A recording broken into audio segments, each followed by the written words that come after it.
water plafon itu. Jadi kan selama pertandingan itu jadi kita ngambang terus tuh Pak. Iya, ngambang terus. Ngambang terus. Dia kan gerak terus tuh si kaki ya. Iya, kaki.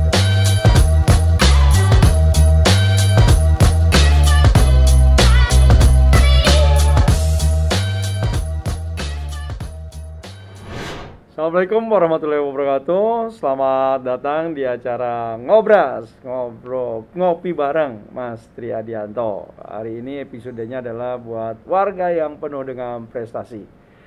Kita hadir dengan seorang atlet yang rada-rada aneh juga sih ya. Zaman sekarang gitu cari olahraga yang masih jadi debatable lah. Tapi prestasinya luar biasa ya. Jadi ada atlet polo air. Ya, biasa dipanggil dengan Mas Ovi ya, sebetulnya namanya Novian ya, Mas Novian ya. Novian, Pak. Ya, jadi di samping sebagai seorang atlet, ternyata punya bisnis yang asik-asik juga ya.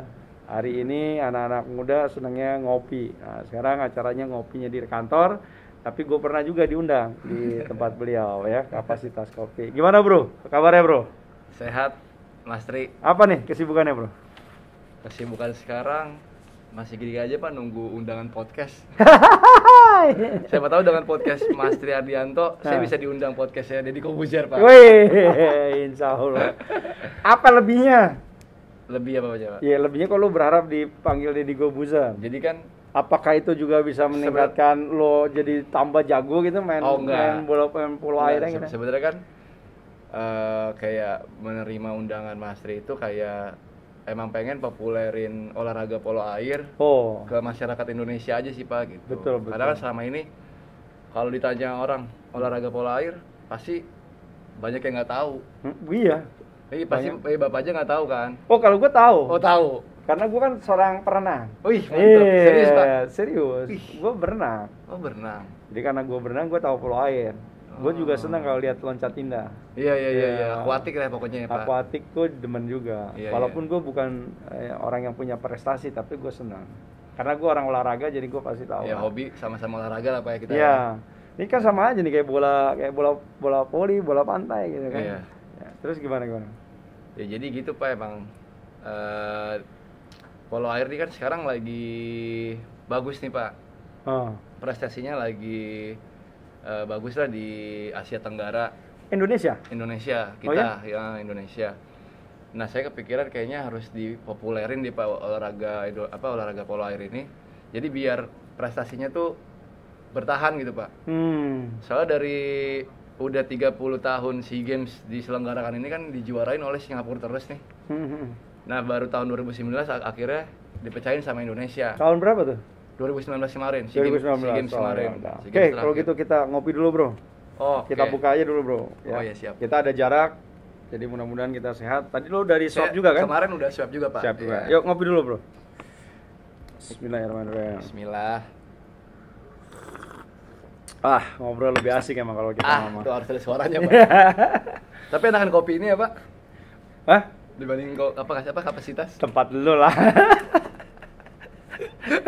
Bercanda. Nih bikinnya, tapi ini beda, bikinnya dengan hati dan cinta. Nah, mudah-mudahan enak lah. Kayaknya itu lebih pantesan lebih enak Pak, benar. Oh jadi 2019 kemarin kita juara. Jadi baru pertama kali. Jadi selama 30 tahun SEA Games diselenggarain, itu Singapura terus Pak juaranya. Jadi ternyata di Singapura itu kenapa bisa juara berturut-turut? Ternyata di Singapura itu memang olahraga yang utama itu emang polo air. Gitu kalau di kita kan kayak sepak bola, bulu tangkis, voli kayak gitu kan Pak. Nah, basket gitu ya. Basket kalau di Singapura itu ternyata di setiap sekolahnya itu ada ekstrakurikuler yaitu polo air. Nah kalau menurut lo apa nih yang menjadi kendala? Kalau gue lihat kan paling gampang lah, cari kolam renang yang standar misalnya. Iya benar. Sebenarnya kalau untuk nyari bibit-bibit kolam standar aja sih udah cukup banget. Tapi cukup dengan kolam renang, bola, udah pasti bisa. Iya tapi kan dia harus kolam renangnya standar kan? Enggak. Untuk latihan sementara pakai kolam. Sebenarnya kalau untuk basic cukup kolam aja bisa Pak. Sama bola, sama bibit-bibitnya cukup. Nanti ketika udah menjenjang kira-kira untuk pemusatan latihan lagi untuk Platda misalkan, ya udah itu udah harus kolom standar bener. Oke, lo tuh kan tadi bicara mengenai Indonesia. Nah, bagaimana dengan prestasi yang untuk kota Bekasinya sendiri? Kota Bekasi. Nah, pemainnya kira-kira gimana menurut lo? Jadi memang kalau di Bekasi banyak sih Pak sebenarnya. Cuman balik lagi kayak kalau di Bekasi ini kan latihannya jadinya setiap kita mau latihan di Bekasi langsung dialihin pemusatannya di Bandung. Gitu. Jadi memang kendalanya cuma di jarak aja sih kalau di Bekasi. Jadi banyak sebenarnya potensi atlet-atlet polo air yang dari Bekasi itu banyak Pak. Jadi cuma rata-rata ada yang jadi misalkan ada kejuaraan Porda Bekasi itu jarang nih punya atlet yang asli Bekasi gitu. Ya, iya kenapa maksudnya? Nah itu dari Bandung, terus dari Jakarta yang kayak gitu-gitu Pak. Ya makanya gue bilang kira-kira apa tuh akar masalahnya kenapa orang Bekasi yang tadinya kayak lo gini ya berprestasi terus kemudian dia tidak membawa nama Bekasi gitu loh. Kan kata lo tadi bibitnya banyak nih, jadi ada persoalan kan sebetulnya. Iya benar. Tadi katanya gue ngomong sarana, menurut lo sarana nggak juga sih, yang penting ada kolam renang kita udah bisa main gitu. Mungkin kan. mungkin Pak kalau menurut saya kalau di yang di Gor Bekasi ini kalau yang kolam renangnya itu diadain lagi tuh Pak, mungkin banyak bibit-bibit renang, loncat indah, polo air tentunya. Iya berarti kita logikanya sarana ya. Jadi harapan lo mungkin sarananya mesti dilengkapin lah ya. Benar. Atau dipenuhin gitu. Nah, jadi untuk kayak misalkan orang-orang Bekasi ini pingin, misalkan kayak saya nih orang Bekasi gitu pengen latihan di Bekasi, satu nggak ada sarana yang kan dulunya ada nih Pak, sempat ada. Nah sekarang udah nggak ada. Terus dengan keterbatasan jarak untuk latihan di Bandung, jadi orang-orang beralih ke Jakarta latihannya, gitu klub ya. Jakarta gitu. Tapi lo sekarang sejak kapan lo menggeluti yang namanya lo suka kita namanya polo air gitu kan? Ini agak aneh-aneh, agak jarang lah orang misalnya. Jadi kalau cerita gimana bisa terjun ke polo air itu berawal dari tante saya kan memang perenang nasional. Setelah itu ditawari nih untuk jadi atlet gitu kan. Mau, tapi atlet apa? Kalau renang nggak mau, karena kan renang bosen Pak bolak-balik, tembok. Jadi emang dari dulu kan kecil suka bola. Enggak ada polo air kok mainnya pakai bola gitu. Nah, dikenalin olahraga polo air, langsung suka. Latihan ternyata. Kapan itu? Umur berapa? Itu SMP kelas 2, berarti tahun 2006. SMP kelas 2 udah usia 13 14 gitu ya? Iya, 12 13 ya. Kalau nggak salah itu. Iya. Jadi belum bisa apa-apa tuh Pak, saya belum bisa berenang, belum bisa water travel, belum bisa. Jadi ya udah dari nol banget. Dari nol banget. Jadi benar-benar latihan pertama di mana tuh? Di GPK. Oh, memang udah langsung di Senayan. Karena kan emang dibawanya sama tante. Sama tante kan latihannya kalau tim nasional itu kan di sana mungkin. Jadi langsung dibawa ke sana. Ya udah cobain dulu suka apa enggak gitu. Coba dulu deh 2 minggu. Udah selesai 2 minggu, gimana terusin enggak? Ya terus deh gitu. Tantangannya apa tuh lo yang hadapi pertama kali, kesulitan orang pertama kali tanpa lu punya pengalaman bisa renang dan lain sebagainya. Biasanya kan orang harusnya bisa renang dulu baru dia beralih ke polo air gitu ya. Iya, benar. Kalau saya kan memang nggak ada basic. Awalnya renang tuh stroke renang, saya nggak punya itu Pak, nggak punya sama sekali, benar-benar gaya berenang kali gitu deh. Jadi benar kayak gitu-gitu kan, emang nggak punya basic itu. Jadi tantangannya kalau di polo air untuk orang awam itu memang susahnya satu harus bisa berenang. Iya, harus berenang. Kan ini pemahaman orang gitu kan. Padahal ternyata nggak perlu juga nggak apa-apa ya. Yang penting semangat gitu ya. Nah, yang kedua itu water travel itu. Jadi kan selama pertandingan itu jadi kita ngambang terus tuh Pak. Iya, ngambang terus. Ngambang terus. Dia kan gerak terus tuh si kaki kan. Iya, kaki gerak terus. Udah sih itu mungkin kalau tantangan untuk bagi yang belum tahu polo air itu doang. Kedalaman berapa tuh ya kalau kita main biasanya? Itu 2 meter 3. Ya 2,3 meter lah. 2,3. Iya, dia harus ngambang terus ya, nggak mungkin bisa berdiri ya. Iya, nggak mungkin bisa. Ya bisa berdiri tapi kita mesti tenggelam dulu ke bawah. Iya, ke bawah gitu. Capek. Ngebayangin kan Pak capek ya Pak? Iya, capek ya. Capek. Berapa menit itu? Satu babak. Satu babak itu ada 8 menit. Ada 4 babak. Di selang babak itu ada istirahat 2 menit. Sekali main berapa? Sekali main berarti sekitar 10 orang. Orangnya. Orangnya itu untuk di lapangan 7 orang. 7 orang. Di atas 6. Jadi total 13 satu tim. Jadi kalau misalnya baru 3 menit capek ganti gitu ya? Iya, bener. Oh gitu jadi ya? Nggak ada batasan berapa kali ganti gitu? Nggak ada batasan. Jadi yang udah main istirahat boleh, terus boleh. gitu ya? Kayak futsal gitu. Kayak futsal ya? Kayak futsal. Kalau bola kan udah sekali main dia nggak boleh ganti. Iya. Dan dia cuma boleh 5 pemain itu kan? Iya. Udah habis nggak ada lagi penggantinya. Iya, benar. Kalau ini bisa terus-terusan. Cedera apa biasa yang terjadi? Banyak sih Pak kalau cedera. Kan dia kan relatif nggak berbenturan kan? Body kontak kan, karena kan olahraganya body kontak gitu kan. Kalau lu ditendang di bawah gitu kan nggak kelihatan. Nggak kelihatan, iya bener. Memang kalau polo air itu susahnya di situ Pak. Iya, kalau lu ditendang di bawah. Jadi tantangannya seperti kayak gabungan olahraga sepak bola, futsal, basket sama rugby, gulat. Itu gabungannya jadi polo air. Kalau yang di darat tuh MMA lah ya. Iya, MMA gitu yang sampai kayak gitu-gitu bulat-bulat gitu. Iya. Terus tonjok iya kan, ada yang tonjok iya. Jadi kalau emang nonjok di atas nggak boleh kan karena kelihatan wasit. Jadi di bawah tuh suka iseng megang itulah kayak gitu-gitu, iseng tarik celana renangnya. Iya, dipelorotin ya. Nggak dipelorotin sih, dipelorotin pakai kaki gitu Pak. Jadi celana renangnya sampai bawah. Iya makanya. itu benar-benar. Itu diajarin nggak tekniknya tuh? Sebenarnya sih kalau untuk kayak gitunya sama sekali nggak diajarin sih Pak, memang cuman improvisasi sendiri. Biasanya sih gitu, biasanya yang senior tuh pemain senior udah tau lah, udah ketemu berbagai negara kan pertandingan, jadinya dia disangin besok gua harus kayak karena gini. Karena dia rapet terus kan gini. Iya, body contact-nya. Dia kan begitu menerima bola langsung dideketin gitu deket, malah dia man to man marking dia kan. Hampir jarang zona marking perasaan gue. Jarang pasti dia man to man kan. Iya. Di situ sih itu tantangannya tuh. Emang susah Pak, bener. Kalau kira-kira di bawah pasang kamera mungkin nggak ya? Satu ketika ke depan gitu loh. Ada Pak. Jadi ada ya? Jadi emang udah jadi aturan. Jadi setahu saya itu di Olimpik itu memang selalu ada kamera di bawah. Kalau di Olimpik ya. Jadi mungkin sewaktu-waktu jika ada suatu hal yang nggak mau terjadi gitu, dilihatnya dari kamera itu gitu. Kayak misalkan, gua nih pelanggaran. Iya, misalkan tiba-tiba dia cedera nih naik gitu. Kita lihat kameranya, ternyata kayak gini. Terus ngambil keputusan wasitnya mungkin kayak ada gitu ya, kartu merah, kartu kuning. Kartu merah, kartu kuning ada. Ada ya? Ada. Berapa kali orang kartu kuning jadi kartu merah?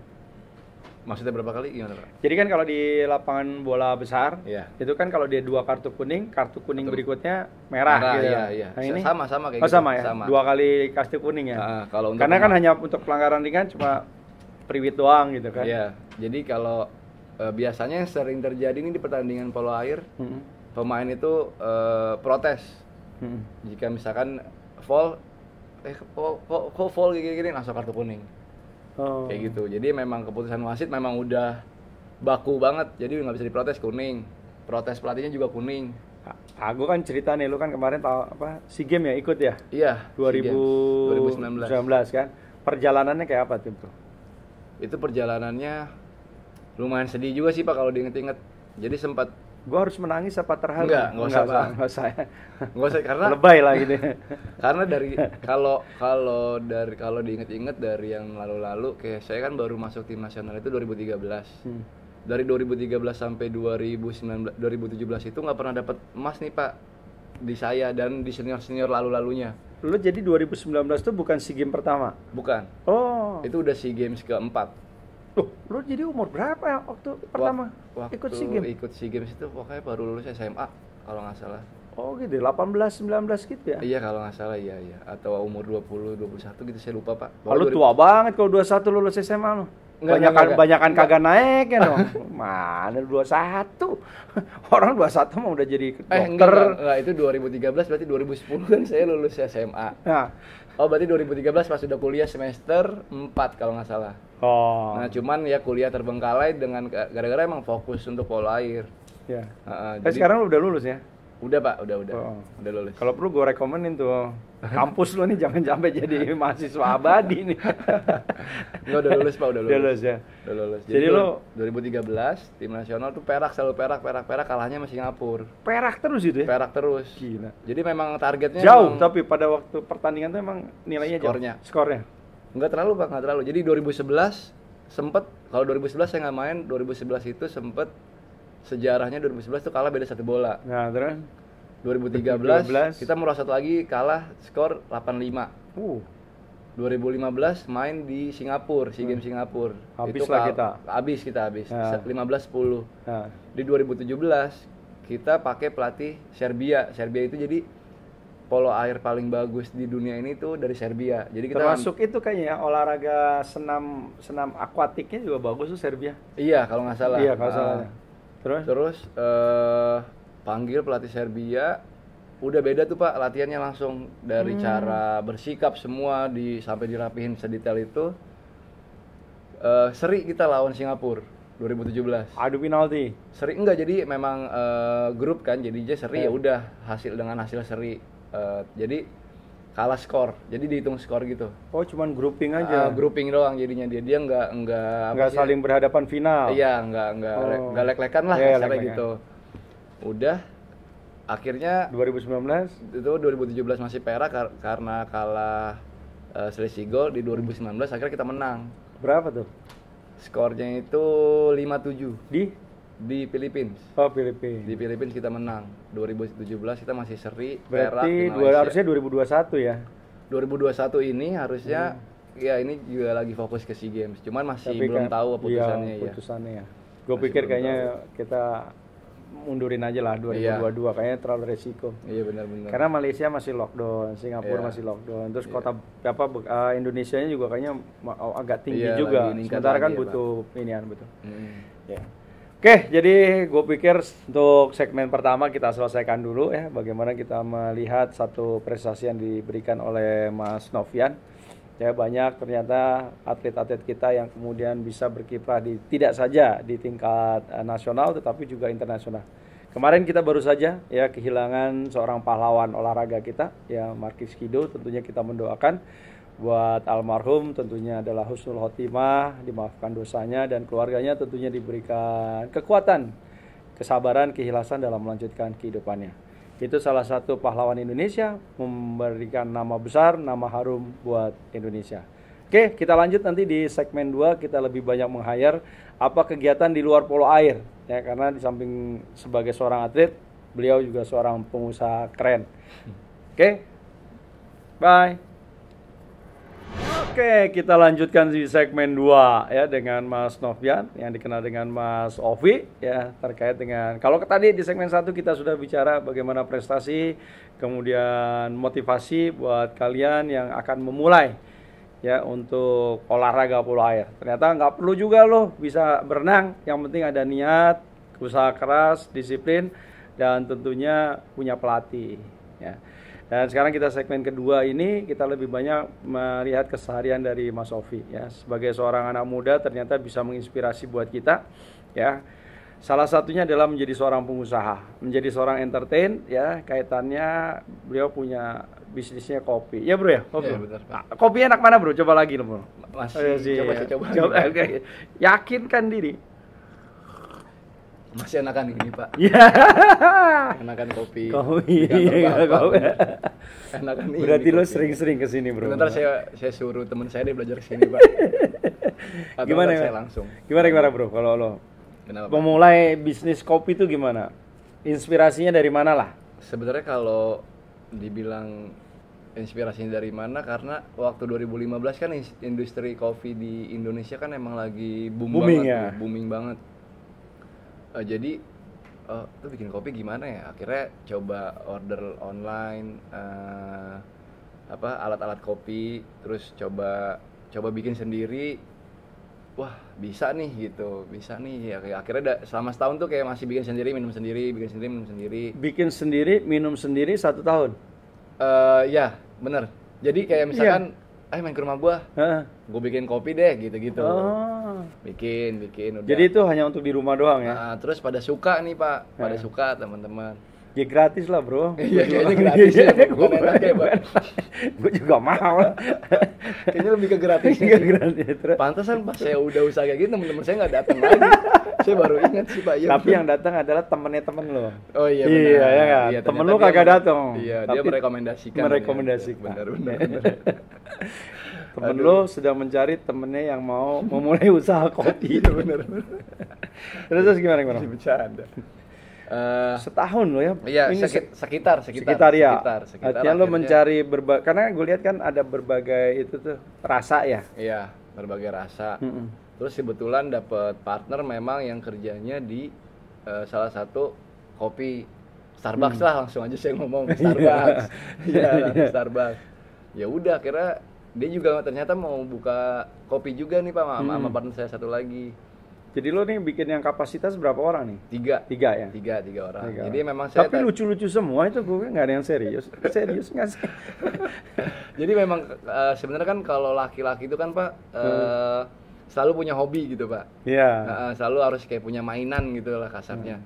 Nah ini salah satu hobi saya selain olahraga, ya bikin kopi. Jadi pas lagi kepikiran, kenapa nggak ini dijual aja, hobi tapi bisa dapat duit juga nih. Gue ya gitu. inspirasi hobi jadi bisnis ya. Sebenarnya itu dong, makanya kita kayak ya udah jadinya kelihatan kayak bercanda, ya padahal emang kayak cuman hobi doang gitu Hobi Pak. ya? Kayak gitu, kayak Bapak bilang bercanda mulu kayak gitu-gitu kan. Tapi lo langsung nih dengan konsep yang sekarang ini begitu. Ini yang pertama ya, kapasitas kopi iya. yang pertama ya. Kebetulan udah buka baru satu Pak. Baru satu ya. Baru Ya, satu. gue doain lah, gue tungguin. Iya benar Pak. Kapasitas kedua, kapasitas ketiga, keempat dan lain sebagainya. Iya, benar, Karena gue berharap juga bisa menghasilkan itu tuh, narik buka lapangan kerja baru. Iya benar. Karena benar, satu gerai gitu berapa karyawannya? saya satu gerai ini kemarin itu kalau ditotalin full semua berarti ada jumlahnya ada 9 atau 10 gitu. Iya. Karena lu cukup luas ya, kan lantai 2-nya juga Iya, udah iya. mulai Iya. operasional ya. Belum sih, baru yang tapi baru sebagian tempat doang, sebagian sisi doang. Sebagian sisi lantai 2. Sisinya satu lagi tuh masih belum ada modal untuk beli furniturnya Pak. Jujur banget ya. Iya. Iya, kalau lu butuh pinjaman nggak apa-apa. Iya bener, pantar aja Pak.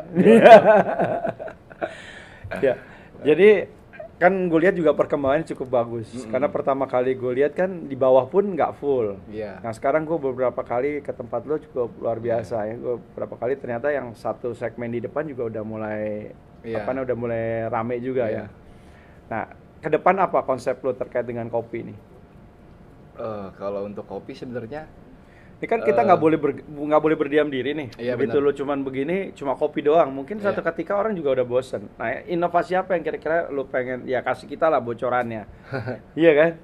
sebenarnya sih kalau inovasi paling kita fokusnya di servis aja sih Pak, sama produknya udah. Servis dan produk. Servis dan produk, karena kebanyakan kan kalau di Indonesia nih, kalau menurut saya pribadi sih, opini saya nih kayak coffee shop baru itu selalu dikenal dengan tempatnya yang bagus ya kan. Ya. Nah kalau kita udah buka duluan, misalkan contoh kapasitas kopi udah buka setahun sebelumnya, bagus nih di saat tahun itu. Yeah. Cuman kan belum tiap harinya tuh pasti ada coffee shop timbul yang lebih Ya, bagus itu kan. makanya itu kan Nah makanya saya fokusnya udah di produk dan servis aja. produk dan servis. Ah. Artinya lo misalnya terkait dengan fasilitas nggak pernah punya impian apa gitu terkait dengan kopi lo gitu. Fasilitas paling untuk penambahan store aja sih Pak mungkin. Oh gitu ya. Jadi misalnya lo bikin besok cari tempat di situ bisa buat misalnya kayak gini kan Piala Eropa nih, nobar misalnya. Lo bikin studio atau itu belum terpikir ya. Atau dia menjadi bisnis yang kemudian saling menopang gitu. Jadi lo nggak bisnis kopi doang, ternyata gue juga di situ bisnis apa lagi lah gitu. Belum ya? Belum Pak, belum. Belum ya? Belum habis itu. Belum sampai situ ya. Jadi kalau menurut gue memang harus terus berinovasi. Iya, benar. Karena itu tadi pasti orang kan ngeliat sebelahnya nih. Ada Mart 1, sebelahnya pasti ada Mart yang nomor 2-nya tuh, ya kan? benar. Ada Mart yang warna biru, besok ada Mart yang merah gitu kan. Benar. Besok ada yang warna hijau. Nah, ini lo kan pasti sama. Itu kopi akan muncul kopi baru dan biasanya dia akan memberikan fasilitas yang mungkin lebih baik lagi. Iya, betul. Nah, itu yang kalau menurut gue lo harus Kembangin lagi. Benar. Benar. Kalau acara-acara di luar ngopi apa tuh di sana? Kayak arisan apa Jadi kalau kapasitas coffee itu fokusnya tuh jadi kayak komunitas ini tuh jadi kayak tempat-tempat komunitas gitu. Jadi biar si komunitas ini merasa nih ya tempat mereka juga gitu. Seperti kayak misalkan saya pernah waktu itu bikin sama Dendi juga Bekasi Thrift Space ya baik kapasitas kopi gitu. Jadi kita bikin bazar di atas. Jadi mereka tuh sama selaku pelapak Bekasi Thrift Space ini tuh jadi gabung gitu. Jadi mereka bisa jualan bareng di situ. Gitu. Jadi sebenarnya kalau kapasitas kopi tuh kayak nyediain wadah mungkin Pak untuk komunitas. Nah menurut gue gitu. Nah kemarin kan ada beberapa nih, gue punya ternyata Bekasi kan punya branding lokal yang cukup bisa mewarnai tidak saja di lokal tetapi juga nasional. Nah menurut gue juga harusnya lo sekali-sekali lo ajak tuh branding lokal, udah buka lapak aja di sono. Nah nanti sehingga terbranding juga membantu teman-teman untuk yang memang sementara masih online, dia juga bisa offline gitu kan. Memang kita emang udah jalanin semacam tiga pop up gitu Pak, kayak kemarin Bekasi Thrift Space, anak-anak thrifting. Terus yang kedua apa sih namanya buket bunga gitu, merakit, jadi kayak ada workshop kelas gitu, bikin bunga. Terus kayaknya mesti dipancing juga. Lo dari tadi nggak cerita kalau enggak itu itu kan bagian dari inovasi sebetulnya. Kirain saya itu yang belum yang mau dikerjakan. Kalau ini kan udah dikerjain Pak gitu. Nah, iya. Oke. Tapi lo apalagi obsesinya selain kopi, ada nggak lo sementara ini punya bisnis apa yang kira-kira menjadi impian lo nih? Belum ada sih Pak. Belum ada. Jadi ini konsen dulu di kapasitas kopi, kemudian nanti berharap bisa dari kapasitas kopi 2, 3 dan lain sebagainya. Oke. Ya, jadi gue pikir itu ya dari Mas Sofi punya impian ya. Jadi buat nih yang punya merek-merek lokal nggak apa-apa, besok komunikasi dengan Mas Kopi ya, Mas Sofi ya. Jadi supaya kita saling mengisi ya, kopinya hidup, maju, tapi juga branding lokal yang kita punya juga bisa eksis. Ya. Oke. Saya bersaing lah. Ya, kita bersaing lah. Nah, lu sekarang ini apa lu merasa bangga nggak dengan apa yang sudah lu capai sebagai seorang atlet, sebagai seorang pengusaha? Karena gue lihat lu hebat juga. Karena kita lihat memang kan sampai hari ini untuk menjadi seorang olahragawan, perhatian dari pemerintah kita anggap memang masih kurang lah. Ya, sehingga seberapa hebat prestasi lo juga memang lo harus mempersiapkan diri pada saat nanti lo tidak lagi menjadi seorang atlet kan gitu. Betul. Apalagi pola air nggak tahu, ada nggak sih transfer pemain gitu, nggak ada ya? Jadi memang baru diterapin 2020 kemarin pas sebelum COVID. Jadi kita bikin liga pola air. Nah, liga harusnya bikin liga. Jadi memang mau dibikin sistem seperti kayak transfer pemain kayak gitu. Jadi klub antar klub tuh bisa tarik pemain sana sini. Banyak gitu. Apanya Pak? Klub bola ini. Polo air. Jadi banyak sih Pak, nggak banyak banget sih ya. Kayak Jakarta sendiri ada berapa klub lah? Jakarta ada yang untuk klub yang ada polo airnya ada 10. Masih dikit sih kalau menurut saya. Jadi memang mesti dipopulerin lagi sih Pak. Dipopulerin lagi ya. Nah sekarang lo persiapan untuk menjadi jiwa entrepreneur lo tuh memang karena terpikir itu karena memang dalam rangka memang hobi tadi gitu. Iya apa sih. Karena mempersiapkan kehidupan lu setelah tidak menjadi atlet gitu kan? Iya. Karena biasa orang atlet lu besok mau gue pengen jadi pelatih kan gitu kan? Benar. Jadi sebenarnya emang bagian dari persiapan kalau udah nggak jadi atlet aja sih Pak. Secara realistisnya kayak gitu. Cuman balik lagi kalau masyarakat yang banyak kan yang sekarang kayak nggak mau jadi atlet karena takut masa depannya itu suram misalkan gitu. Sebenarnya sih kalau ngomongin nasib di depan itu balik lagi ke diri sendiri aja sih Pak, kalau menurut saya gitu. Jadi ketika memang misalkan dapat duitnya di depan emang dihabisin kayak gitu, ya udah masa depannya memang nggak kelihatan gitu mungkin. Kalau menurut saya sih gitu. Kalau saya sih mungkin masih fokusnya di situ sih Pak. Masih fokus di situ. Oke, jadi buat keluarga juga menjadi harapan ke depan. Iya, betul. Oke, gue pikir itu segmen kedua kita selesaikan. Jadi kita sudah memperdalam ya bagaimana kehidupan pribadi dari Mas Sofi. Doakan ya, ternyata dia sudah punya istri ya, segera mendapat momongan yang soleh dan soleha. Amin. Bye. Jangan kemana-mana dulu bro. Oke, kita balik lagi dalam acara Ngobras Ngopi bareng Mas Triadianto. ya bersama Mas Sofi. Ya, silakan bro, kita ngopi dulu bro. Nah, segmen yang ketiga, biar kagak bosan nih. Masih anakan nih. Ya. Masih konsisten bro. Masih konsisten. Oke, sekarang gini. Ya, di segmen terakhir gue ingin menerima masukan nih. Ya, gue sebagai kepala daerah, ya wakil wali kota Bekasi, tentunya pengen dapat masukan dari seorang Mas Sofi, ya selaku atlet dan juga seorang yang memiliki usaha di bidang kopi. Ya, apa kira-kira masukan biar Kota Bekasi ini punya inovasi apa nih, terobosan untuk membantu lo, membantu seluruh warga masyarakat yang ingin usaha? Gitu. Mungkin dibantu dengan sektor ininya aja sih Pak, fasilitas untuk komunitas aja sih Pak. Fasilitas untuk komunitas? Iya, untuk komunitas. Kayak apa misalnya? Misalkan kayak kita bikin seperti apa ya, asosiasi kopi mungkin di Bekasi. Oh, gitu, asosiasi Pak. kopi, oke. Mungkin menurut saya kayak gitu. Jadi dengan bikin perkumpulan kopi di Bekasi ini jadi kayak ada komunikasi. Iya, ada komunikasi tentang ya diskusi tentang cara kayak gitu-gitu. Jadi bisa semakin belajar satu sama lain. Oke.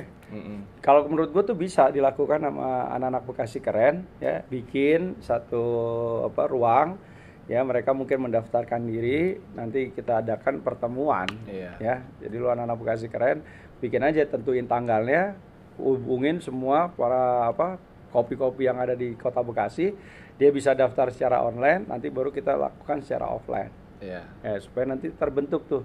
Nanti baru setelah itu nanti secara bertahap kita kumpulin komunitas-komunitas yang memang kemudian implikasinya bisa mendorong mereka. Kan kita ada komunitas pernah lari, kemudian sepeda, itu juga luar biasa. Sepeda juga banyak tuh turunannya, ada Troy, ada apa. Mereka kan juga banyak melakukan kegiatan-kegiatan kayak gathering, ulang tahun gitu kan. Nah sekarang mereka tetap aja dapatnya tempat-tempat yang high, ya, nggak mendorong untuk usaha UMKM. Gue lihat dia pakai misalnya di LRT sana gitu, karena mungkin lapangannya lebih luas.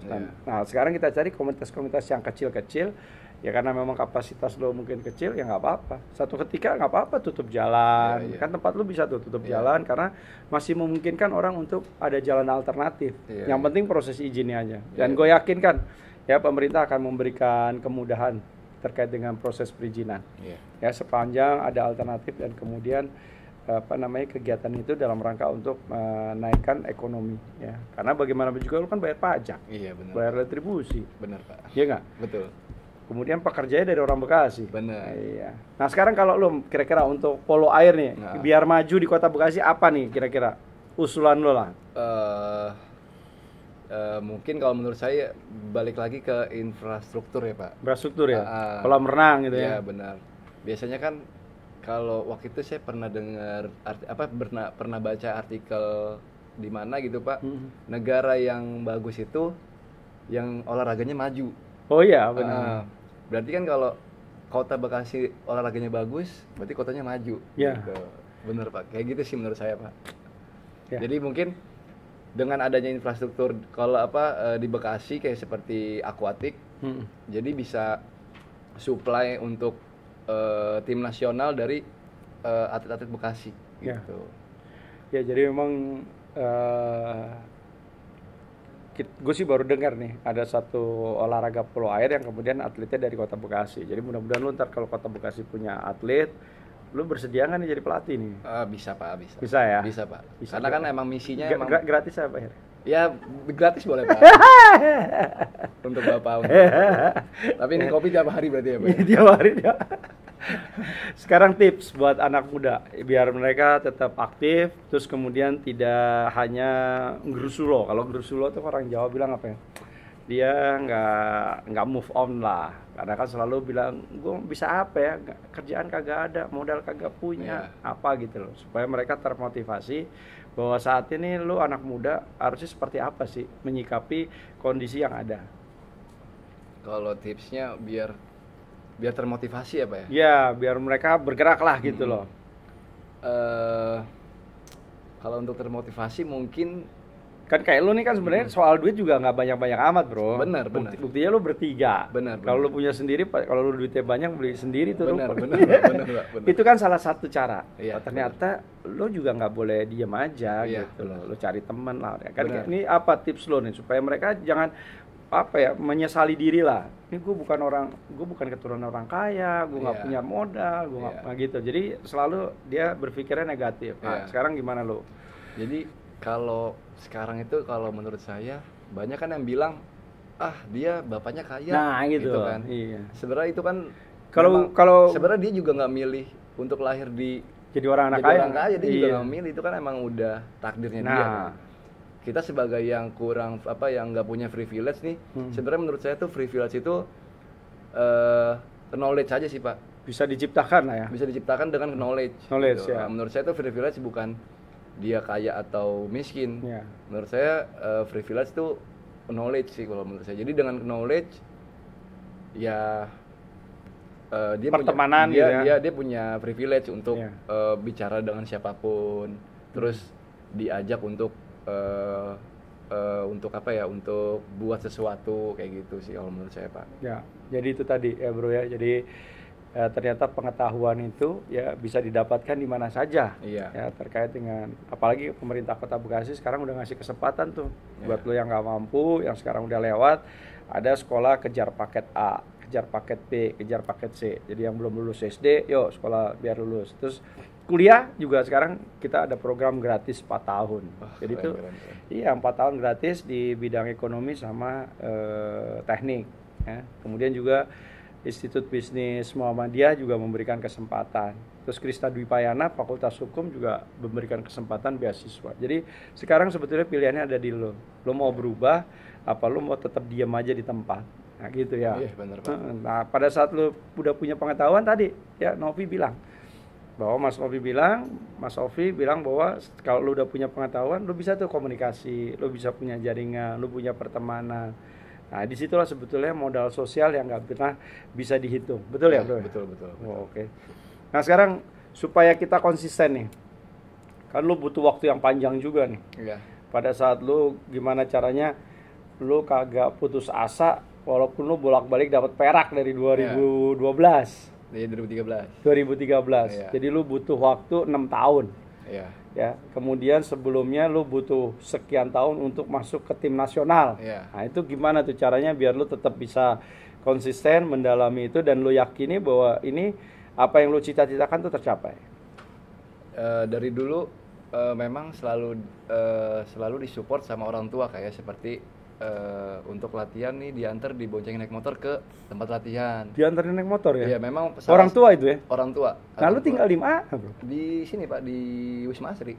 Wisma Asih ke GBK naik motor? Ke GBK naik motor. Luar biasa. Naik motor memang salah satu support terbaik itu memang dari orang tua. Support Jadi terbaik. ketika saya misalkan kayak di sekolah nih pengennya main futsal gitu. Nggak mau latihan polo deh, udah futsal aja main gitu kan sore-sore. Datang nih Pak orang tua saya ke sekolah. Latihan. Akhirnya dianterin langsung.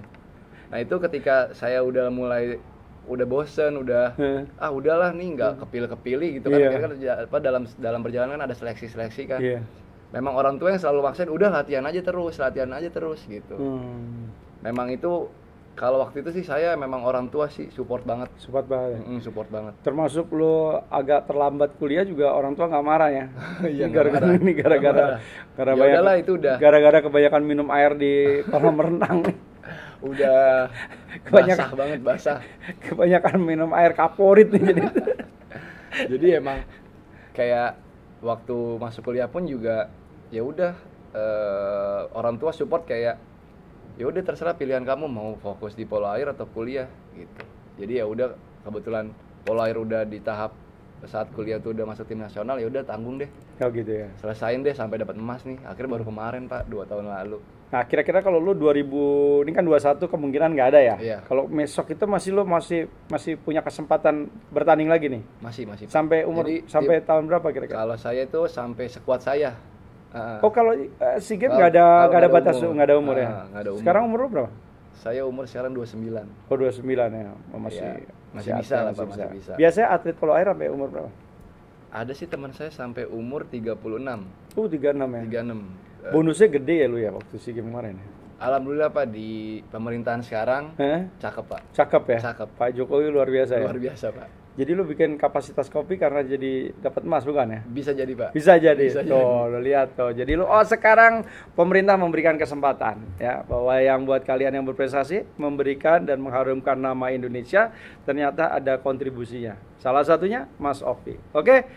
Diakhiri ucapan terima kasih dan tentunya tetap semangat buat kalian yang masih muda, terus bergerak, berinovasi dan bekerja dengan ikhlas ya, disiplin dan tetap jangan pernah lupakan tadi ya dukungan orang tua. Ya, jadi oleh karena itu tetap doakan, minta dukungan seoptimal mungkin dan prestasi yang luar biasa menanti Anda. Assalamualaikum warahmatullahi wabarakatuh.